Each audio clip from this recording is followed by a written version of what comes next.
반갑습니다. 예, 뭐 물으실 거 있으세요? 질문 드릴 수 있습니다. 예. 제가 늘 스님께 질문 드릴 때 초보불자라고 멘트를 앞에 하는데 네. 저 같은 이렇게 초보불자 관점에서 봤을 때요. 저희가 그냥 생활 속에서 뭐 기도나 명상 말고 뭐 다른 수행하는 방법이 또 다른 방법이 있을까요? 초보불자의 관점에서 봤을 때 기도나 명상 외에 다른 수행하는 방법이 있느냐고. 네. 질문 이해했죠? 불교에는 초보불자, 고참불자, 그러니까 신참불자, 고참불자 이런 개념이 없어요. 근본적으로. 물론 이제 갓 출가한 스님, 또 오래된 구참 스님 뭐 이렇게 얘기들이 있지만 근본에 처해서 봤을 때, 근본의 입장에서 보면 신참이니 구참이니 이런 것, 또 시작이니 끝이니 하는 이런 개념 자체는 전부 다 중생들의 생각으로 지어내서 만들어낸 개념일 뿐이에요. 이 말 이해가 잘 안 되죠? 법성계에 보면 초발심시 변성정각 이런 말 나오죠? 들어보셨어요? 네. 처음 발심한 때가 정각을 이룬 때다 이런 말이 있어요. 그러니까 처음 초발심 낸 이제 갓 지금 보살님 표현대로 하면 이제 초발심한 초심자, 법당에 처음 나와서 이제 불교 공부를 하려고 하는 사람, 그 사람의 그 경지가 그대로 최상의 마지막 자리, 열반의 자리, 부처님의 자리, 끝간 자리, 궁극의 자리인 것이죠. 달리 초발심의 자리하고 궁극의 자리가 따로 있는 것이 아닌 거예요. 근데 우리 중생들은 끊임없이 시작이 있으면 끝이 있어야 되고, 처음이 있으면 마지막이 있어야 되고, 이제 나는 아직 갈고 닦지 않은 이제 막 시작한 사람이고, 다른 분들은 법당에 나온 지 오래돼가지고 오랫동안 갈고 닦은 분이고, 이런 관념들이 있어. 그런 관념들로 말미암아 공부가 안 돼. 이거는 중요한 부분이에요. 그런 관념. 그러니까 이제 나는 시작한 사람이고 다른 사람은 오래 공부한 분이고, 나는 이제 아직 수행이 일천하고 아직 수행을 많이 닦지 못했어. 그래서 좀 얼마 안 돼. 그리고 다른 사람들은 많이 닦아서 높은 자리에 가 있고, 이렇게 낮고 높은 것, 오래되고 오래되지 못한 것, 이런 관념이, 이 관념이 중생들의 분별심에 기반하고 있다 그 말이에요. 근데 부처님께서는 이런 분별심이야말로 순전히 중생들이 아무 근거도 없이 지들 마음대로 지어내가지고 만들어내놓은 망상일 뿐이다. 허망한 생각으로 지어내놓은 그야말로 그림자 같은 것인 것이지 그런 것이 실제로 있는 게 아니다. 그걸 일깨워 주시려고 한결같이 말씀하시는 거예요. 제가 늘 드리는 말씀이에요. 중생과 부처, 범부와 성인, 미혹함과 깨달음, 번뇌와 열반. 어때요? 지금 이쪽에 중생, 미혹함, 범부 이런 것들은 내 마음에 별로 안 들고, 성인, 깨달음, 열반, 부처 이런 것들은 굉장히 마음에 들지 않아요? 대답도 안 하네. 그럼 여러분 마음에 쏙 드는 걸로 불편하고 편안함, 불편하고 편안함, 속 시끄럽고 속이 고요한 거하고 어떤 게 좋아요? 편안하고 속이 고요한 게 좋죠? 그게 범부와 성인 이런 말이요. 아까 건 대답 안 하더니 뒤에 건 대답하는 심보는 도대체 뭐야? 이렇게 나눠놓는 마음 말이에요. 이게 분별되어 있는 마음, 이렇게 분리되어 있는 마음, 요 마음이 본래 나뉘어지거나 둘이 아니라고 하는 것을 밝히는 게 불교 공부예요.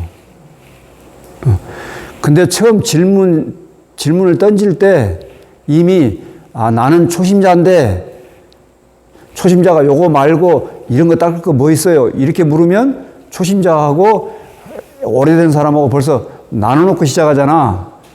출발이 잘못됐다 그 말이에요.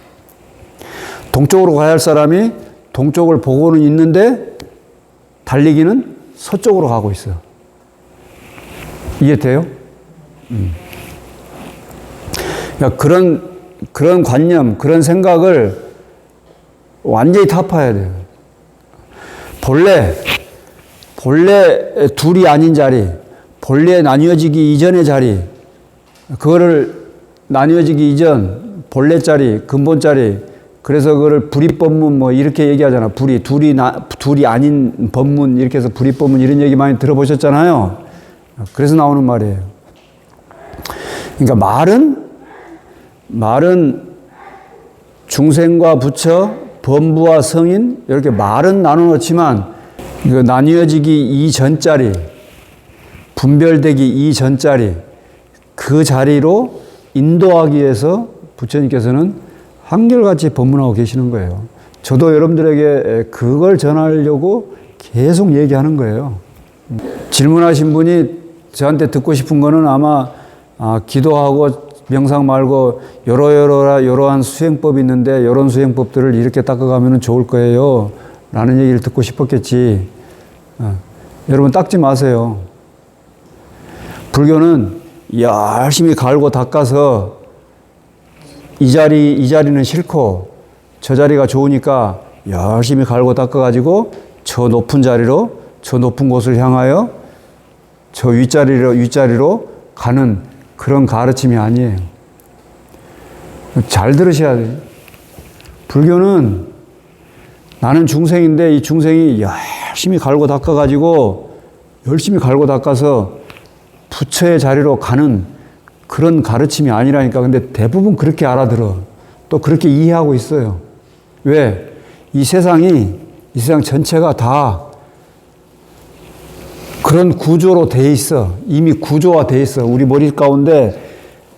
여러분 학교에서도 그렇잖아요. 공부 열심히 해가지고 열심히 갈고 닦아서 좋은 중학교 가고 좋은 고등학교 가고 좋은 대학교 가고 좋은 직장에 들어가고 열심히 갈고 닦잖아.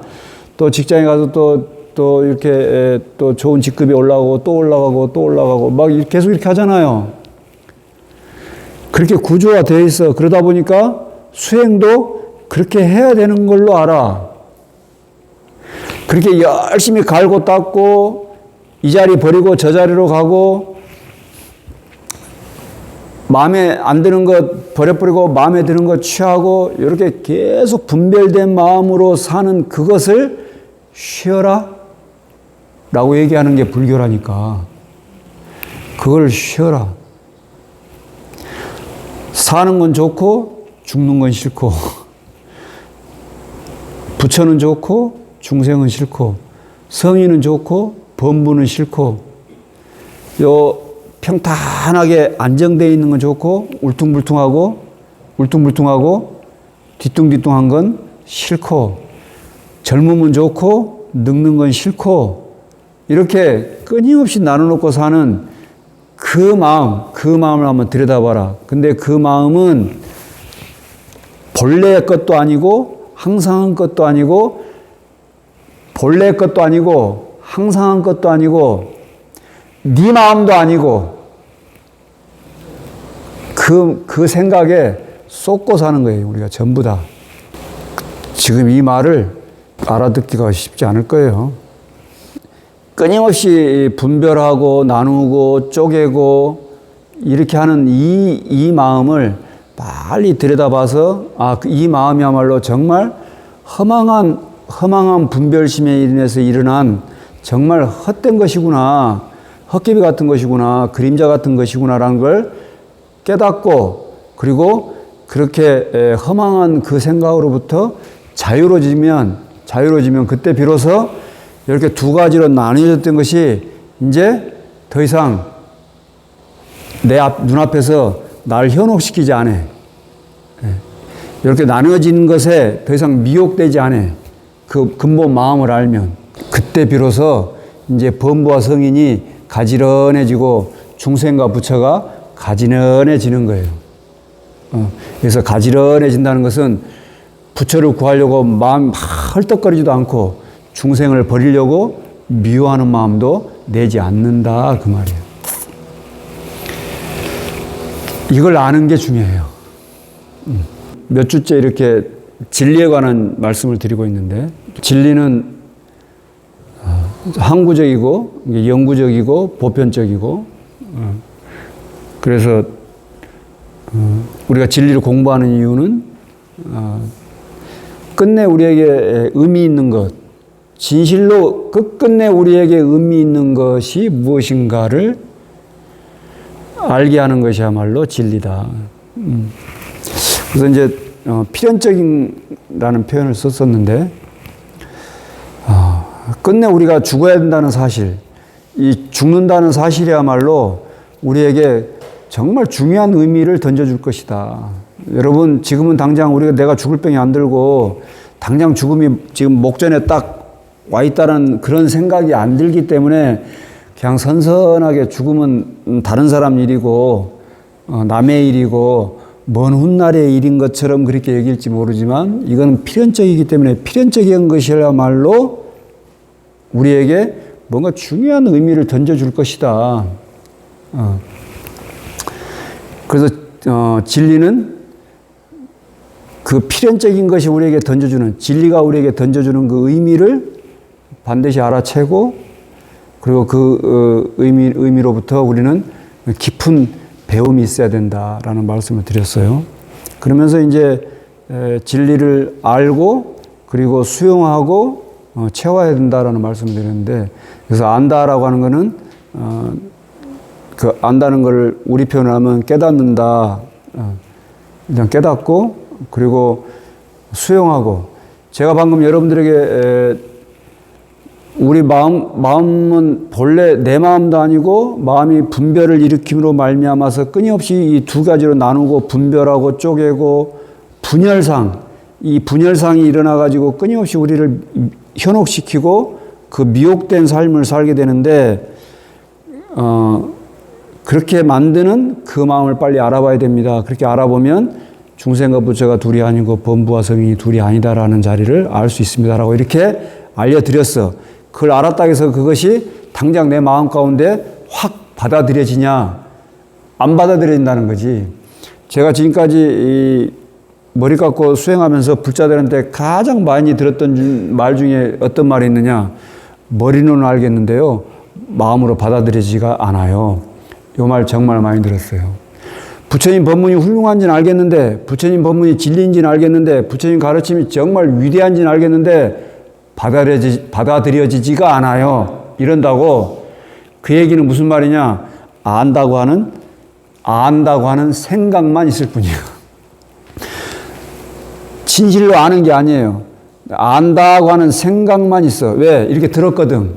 아, 부처님 법문은 둘이 아닌 자를 얘기하는 거구나. 불입법문을 얘기하는 것이구나. 이게 분별하고 쪼개고 나누고 분열하는 이런 것으로부터 벗어나야 된다라는 것을 말씀하시는 것이구나 라고 듣기는 들었어. 그래서 알고는 있어. 그런데 그것이 나에게 구체적인 의미로 다가오질 않아. 내 삶의 변화로 다가오질 않아. 그게 수용해야 된다 그 말이에요. 수용하려면 어떻게 해야 돼? 확연하게 알아야 돼요. 그 확연하게 아는 것을 확철대오 그래요. 확실히 꿰뚫어서 알면 정말 마음은 내 마음이라 할 것도 없고 이 세상의 분열상으로 보이는 것은 이 마음이 지어낸 허망한 것이구나라고 하는 것을 확실히 알면 이제 더 이상 나누라고 해도 쪼개라고 해도 분열상으로 살으라고 해도 그렇게 하지 않아. 그래서 알고 수용하고 그리고 이제 채워야 된다. 이 채워라는 말이 무슨 말이냐? 업장소멸이다. 우리말로 하면 업장소멸이에요. 내가 지금까지 행했던 그 업의 형태로부터 완전히 이제 벗어나는 거예요.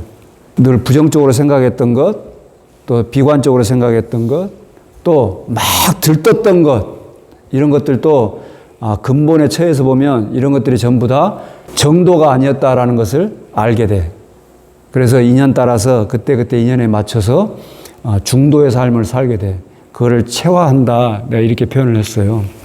이렇게 부처님 가르침을 알고 수용하고 완전히 체화하는 이런 과정. 그래서 깨닫고 확실히 깨닫고 그리고 내 업을 지금까지 업의 장애로부터 업의 장애를 소멸한다. 업의 장애. 그 업장 소멸이 업의 장애로부터 벗어나는 걸 업장 소멸 그래요. 그래서 진실을 보게 되면 업의 장애로부터 벗어날 수가 있어요. 근데 이제 제가 필연적인 것은 우리에게 큰 의미로 다가온다라는 이 말씀을 드리는데 경전에 보면은 이 필연적인 것에 대해서 의미를 찾는 중요한 말씀이 있어요. 부처님 제자 중에 박할리라는 제자가 있었어요. 박할리. 이 박할리라는 제자가 아파가지고 이제 죽을 병에 들었어. 근데 스승님이 좀 옆에 마을에 계셨어요. 우리가 지금 안양에 있으면 한 과천 정도 계신 거야. 근데 이제 곧 내일 모레 하고 있는 거예요. 근데 이 박할리가 옆에 관호하고 있는 그 스님한테 내가 죽기 전에 꼭 부처님을 한번 뵙고 죽고 싶다. 스승님이시니까. 죄송하지만 부처님이 나한테 좀 와 주실 수 있는지 한번 가서 좀 여쭤봐라. 내가 부처님 꼭 뵙고 죽고 싶다. 이런 거예요. 그러니까 그 간호하던 스님이 갔어. 그때는 차가 있는 게 아니잖아. 다 걸어가야 될 거 아니에요.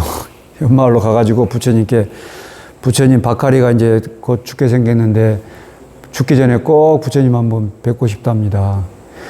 여러분, 이런 거는 우리가 세간사에서도 그런 거 많이 있잖아요.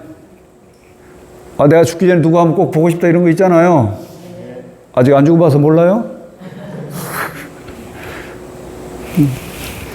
그 부처님이 얼마나 자비스러운 분인데 또 안 갔겠어. 당연히 가지. 근데 갔어요. 근데 그 큰 스승을 어른을 오시라고 그러니까 박할리도 죄송스럽잖아요. 근데 스승님을 꼭 뵙고 죽고 싶어요. 그러니까 스승님 오셨어. 병상에 누워있는데 스승님이 들어오니까 어떻게 일어나야 될 거 아니야. 스승님 오시는데 그냥 누워있을 수 없잖아. 그래서 아픈 몸을 이끌고 일어나려고 그래요. 그러니까 부처님께서 그냥 누워있어라 라고 해서 누워있으라 하고 부처님께서 이제 박할리야 그래 네가 깨달은 자 이 부처님 열애를 이제 봤으니까 너는 죽어서 이제 천국에 갈 거고 천당에 갈 거고 아무 걱정 없이 가거라. 근데 이제 너는 이제 나 봤으니까 이제 편안하게 생을 마감해도 괜찮다. 이렇게 말씀했을 것 같지. 곧 죽어가는 그 누워있는 제자한테 그래요. 죽으면 썩어 문드러지 이 몸뚱아리 보아서 뭐 하겠다는 것이냐. 부처님 몸은 죽으면 안 썩어요? 부처님 몸도 썩어요. 부처님 당신이 그러는 거라니까 지금. 이 죽으면 썩어 문드러질 이 몸뚱아리 봐서 뭐 하겠다고 나 보자고 그랬냐. 내가 평상시에 너한테 늘 가르치지 않았더냐. 법을 보는 자가 나를 보고 나를 보는 자는 법을 본다고 얘기하지 않았더냐. 뭐예요? 지금 죽음의 직면에서 필연적인 죽음의 직면에서 피할 수 없는 죽음의 직면에서 가장 의미 있는 건 뭐예요? 법을 보는 거예요. 네가 열애를 보겠다고 요 몸뚱아리 요 사대 육신 보겠다고 지금 나를 불렀는데 그게 무슨 의미가 있냐 지금. 네가 죽는 그 순간까지 찾아야 할 건 뭐예요? 법이에요. 그래서 아함경에 뭐라고 되어 있느냐? 연기를 보는 자가 법을 보는 자요. 법을 보는 자는 연기를 보는 자다 그랬어요. 연기법은 필연적인 거예요. 지금 필연적인 죽음에 닥쳐서 필연적인 죽음을 맞이해서 필연적으로 봐야 될 건 뭐예요? 연기법이에요. 법을 봐야 돼. 법을 보는 자가 연기를 보고 연기를 보는 자는 법을 봐. 근데 법을 보는 자는 누굴 본다고? 열애를 봐요. 부처를 보고자 하는 자, 그럼 뭘 봐야 돼? 연기법을 봐야 돼. 법을 봐야 돼. 여러분들이 진정으로 부처님을 믿고자 하면, 부처님을 보고자 하면, 부처님을 따르고자 하면, 부처의 삶을 살고자 하면 법을 보세요. 진리를 보세요. 그 법이 뭐예요? 연기법이에요. 연기법이야말로 필연적인 거예요. 필연적인 연기법을 보면 필연적인 죽음으로부터 자유로울 수 있어요. 법을 봐라. 연기를 보는 자는 법을 본다. 법을 보는 자는 연기를 본다. 근데 법을 보는 자는 나를 본다. 나를 보는 자는 법을 본다. 이게 하나로 묶여 있어. 결국은 연기법을 깨닫는 자, 연기법을 깨닫는 사람이 곧 부처님을 만나는 거예요.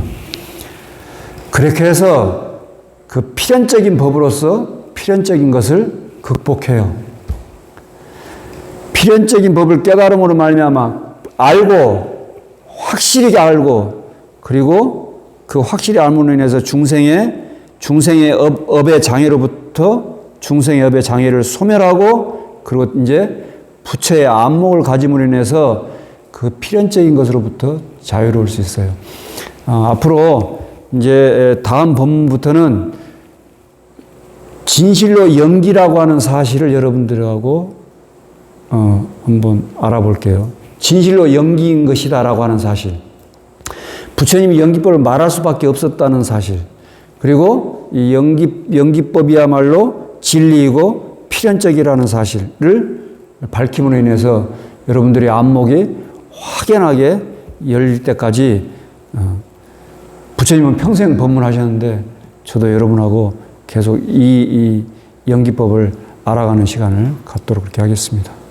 여러분의 일상이 늘 평안하고 안락을 축원드립니다.